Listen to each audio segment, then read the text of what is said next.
Hi everyone, welcome back to my channel. तो मेरा जो एसबीआई पीओ का एग्ज़ाम था ये सेकंड शिफ्ट में था आज, और जस्ट मैं अभी अभी अपना एग्ज़ाम देकर आई हूँ। और मैंने आप लोगों से कहा था अगर मेरा मन करेगा तो मैं एनालिसिस वीडियो बनाऊंगी। तो फिर फाइनली मैंने सोचा क्यों ना एक एनालिसिस वीडियो बना ही दिया जाए, क्योंकि इस बार का जो पेपर था वो काफ़ी डिफरेंट मुझे लग रहा था। तो मुझे लगा एक एनालिसिस वीडियो तो होना ही चाहिए। तो सबसे पहले मैं अपनी शिफ्ट की बात करती हूँ। तो शिफ्ट मेरी सेकेंड शिफ्ट थी 10:30 वाली। और अब बात कर लेते हैं लेवल। तो देखो, सबसे पहले मैं स्टार्ट करूंगी इंग्लिश से। इंग्लिश का जो लेवल था ना, ये मुझे लगा मॉडरेट। मतलब इंग्लिश को मैं डिफिकल्ट कैटेगरी में बिल्कुल नहीं रखूंगी।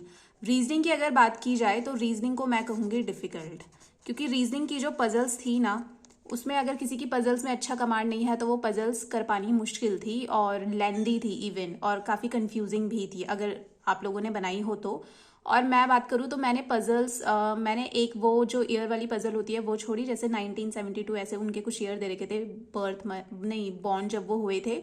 और एक दूसरी पजल थी जिसमें सबसे लास्ट में थी, वो मुझे याद नहीं आ रहा, उसमें तीन तीन क्वेश्चन की पजल थी वो, एक वो मैंने छोड़ी, बाकी सारा और तीन मैंने मिसलिनियस छोड़े। तो ये रीजनिंग में था। इंग्लिश का नहीं बताया मैंने आपको। इंग्लिश में आपको बता देती हूँ। इंग्लिश में मैंने वैसे तो सारा कुछ कंप्लीट किया, बट मैंने वो छोड़ा, जो पैसेज होता है ना, पैसेज के काफ़ी जो थे वो मैंने छोड़े। जैसे उनमें बताना था कौन सा सेंटेंस ट्रू है, या फिर फिल इन द ब्लैंक्स में क्या आ सकता है। और एक आधा मैंने जो फ्रेज रिप्लेसमेंट का था वो वाला छोड़ा, क्योंकि उसमें कन्फ्यूजन हो रहा था। और एक वो जो जो पैरा फिलर्स थे, डबल पैरा फिलर आए थे वहाँ पर, तो एक दो मैंने वो छोड़े इंग्लिश में। अब बात कर लेते हैं क्वांट की। तो क्वांट को मैं कहूँगी not difficult, very very difficult for me. मेरे लिए तो ये वेरी वेरी वेरी डिफ़िकल्ट थी क्वांट सेक्शन की अगर मैं बात करूँ तो। सबसे पहले इसमें एक थी वो सर्कल वाली, जो पाई चार्ट वाली जो डीआई होती है वो, उसके लगभग 6 से 7 क्वेश्चंस थे। और इतने लेंदी क्वेश्चंस थे, आप लोगों को पता लग गया होगा जिसने किया होगा तो। मतलब ऐसा नहीं था कि डेटा देखा और फटाफट से किया, नहीं, उस डेटा में भी थोड़ा बहुत वेरिएशन करके दे रखा था क्वेश्चन में, और फिर जाके उसकी वैल्यूज निकालनी थी। तो कभी कभार तो क्या हो रहा था, जैसे जो कैंसिल नहीं हो पा रहा था तो उस चीज़ को दोबारा दोबारा करना पड़ रहा था, वेरी कैलकुलेटिव। उसके बाद एक वो थी टेबुलर डीआई जिसे कहते हैं। यहाँ पर बीच में परसेंटेज दे दिया था, यहाँ पर याद नहीं आ रहा मुझे, एक की वैल्यू दे दी थी, और यहाँ पर भी वैल्यूज ही दी हुई थी, और यहाँ पर इक्वेशन फॉर्म में पहले एक्स की और वाई की वैल्यू निकालो और फिर उसे सॉल्व करो।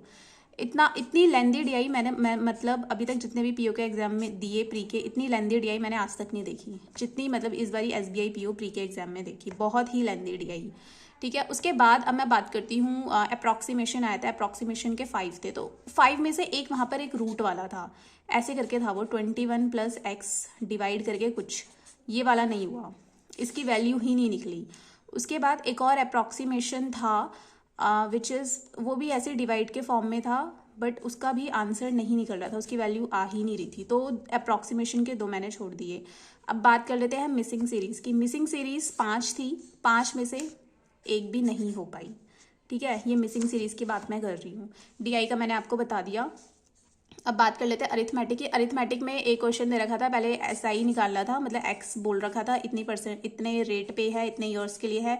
फिर वहाँ से वो जो एक्स आया, एक्स में एक वैल्यू और जोड़ो और उस वैल्यू को जोड़ के फिर कंपाउंड इंटरेस्ट निकालो। इतना लेंदी क्वेश्चन प्री के उसमें, इमेजिन। ठीक है, ये वाला मैंने कर लिया था।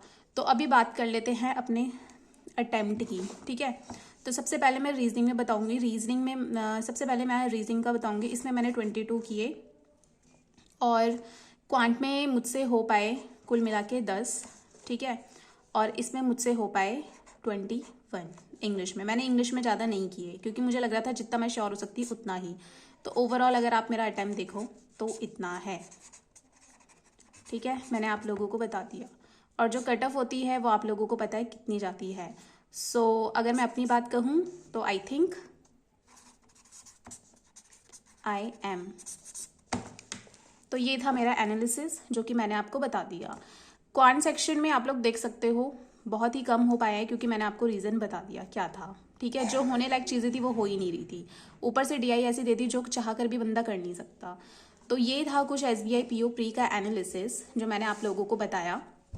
और हाँ, जो भी मैं जितने भी मॉक देती हूँ ना, अगर मॉक की बात की जाए तो मैंने कुछ एक आधे मैंने आपसे कहा था, मैंने मतलब जो टेस्ट सीरीज़ है वो 2 की है, मेरा पीएम तो एक्सपायर हो गया था।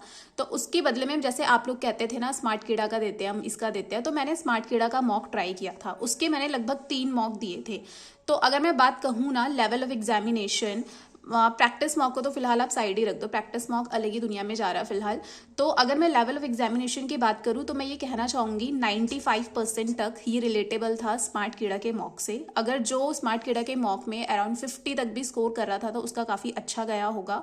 और बाकी आप लोग देख सकते हो एग्ज़ाम का लेवल काफ़ी डिफ़िकल्ट था, तो कुछ कहा नहीं जा सकता। बट येस, अगर मैं बात करूँ लेवल ऑफ एग्जामिनेशन तो स्मार्ट कीड़ा के मॉक में मतलब अगर किसी ने कोई देता आ रहा था अभी तक तो आई थिंक काफ़ी अच्छा गया होगा उसका। और येस, अगर आप लोग चाहो तो टेस्ट सीरीज़ डेफिनेटली परचेज करना, और रिकमेंड मैंने आपको कर दिया है इस बारी, मतलब आप दे सकते हो। आप लोगों के कहने पे ही मैंने इसके फ्री मॉक ट्राई किए थे, अब मैं कह सकती हूँ आप लोग इसका ट्राई कर सकते हो। ठीक है, तो चलो फिर ये था एनालिसिस वीडियो। अब मैं कल दूसरी कोई वीडियो बनाऊंगी किसी और दूसरे टॉपिक से रिलेटेड, फिर मैं अपलोड करूंगी एंड देन आप लोगों को पता लग जाएगा किस टॉपिक पर है। Okay then, if you are new to my channel then please do subscribe and also like the video. अब मैं मिलूंगी आपसे कल। Bye bye and take care.